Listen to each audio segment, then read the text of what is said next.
Guys, and welcome back to this channel. In this video I'll be showing you guys how you can basically speed up and slow down your songs, well, any songs really, on CapCut PC.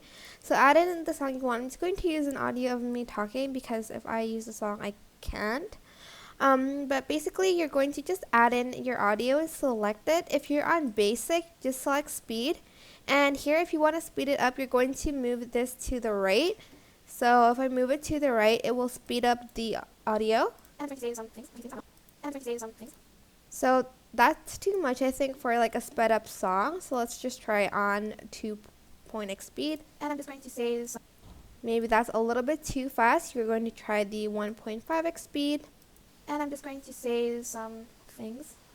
I think the right one is the 1.5x speed, but just play around with it. And if you want to have a slow motion song, just put it below 1x speed, so maybe 0.5x speed to make it slower.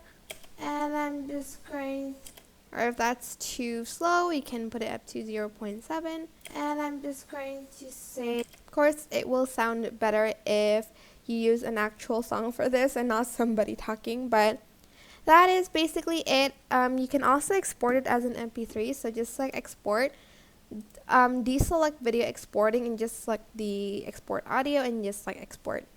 And that is basically it. I hope this tutorial is helpful for you guys. Don't forget to like, comment, share, and also subscribe to this channel if you haven't done that already. If you have any questions, just leave it in the comment section down below and I'll try my best to answer them all for you guys. And if you found this video helpful, please click the thanks button above the description box down below. Thank you so much for watching. Bye!